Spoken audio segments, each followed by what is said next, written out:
பயங்கர ஸ்வீட் கிரேவிங்ஸாக இருந்துச்சு. சரி ஏதாவது நம்மளே வீட்டில் பண்ணி சாப்பிட்லாம் அப்படின்னு சொல்லிட்டு யூடியூப் சேனலாக ரெஃபர் பண்ணிட்டு இருந்தேன். போலி வந்து ரொம்ப ஈஸியான ஐட்டம்னு இருந்துச்சு.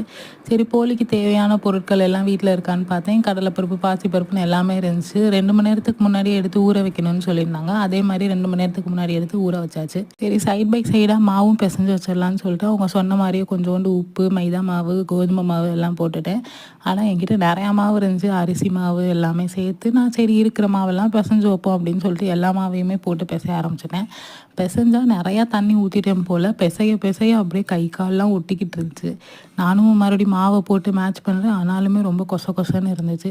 சரி இது அவ்வளோதான்னு சொல்லிட்டு பிசைஞ்சு மூடி வச்சாச்சு. கடலை பருப்பெல்லாம் போட்டு மறுபடியும் குக்கர்லையாவது நல்லபடியாக ஊற வச்சு எடுத்துடலாம் அப்படின்னு சொல்லி அதுலேயும் கடைசியில் பார்த்தா நிறையா தண்ணி ஊற்றிட்டேன் போல். அதுவும் வேக வச்சு எடுத்ததுக்கப்புறம் ரொம்ப கொல கொலன்னு வந்துருச்சு.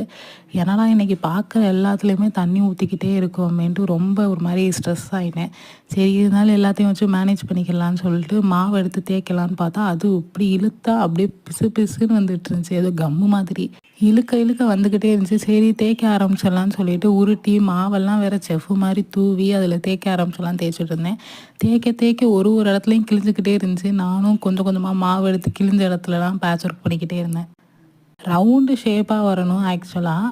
சரி நமக்கு ரவுண்ட் ஷேப் வரவே இல்லை. ஒரு மாதிரி என்னென்னமோ ஷேப்பில் வந்துக்கிட்டு இருந்துச்சு. ஒரு மாதிரி அமீபா ஷேப்லாம் வந்துட்டு இருந்துச்சு. போலி வராது, சரி கொழுக்கட்டை பண்ணிடலான்னு சொல்லிட்டு மாவை போட்டு போட்டு தேய்ச்சி தேய்ச்சி ஓரளவு ரெக்டாங்குலர் ட்ரையாங்குலர் ஷேப்லாம் கொண்டு வந்தாச்சு. ஆனால் ரவுண்ட் ஷேப் மட்டும் கடைசி வரைக்கும் வரவே இல்லை. தண்ணி நிறையா ஊற்றுனால ஸ்டஃபிங் வேறு குழம்பு மாதிரி ஆயிடுச்சு. எடுத்தால் அப்படியே கீழெல்லாம் வடிஞ்சிட்டு இருந்துச்சு. அப்புறம் இன்னும் நிறையா ரெஃபர் பண்ணி பார்த்தா கொஞ்சம் நேரம் ஆற வச்சுட்டா சரியாயிரும்னு சொன்னாங்க. அப்புறம் ஆற வச்சதுக்கப்புறம் ஓரளவு திக்காயிருச்சு.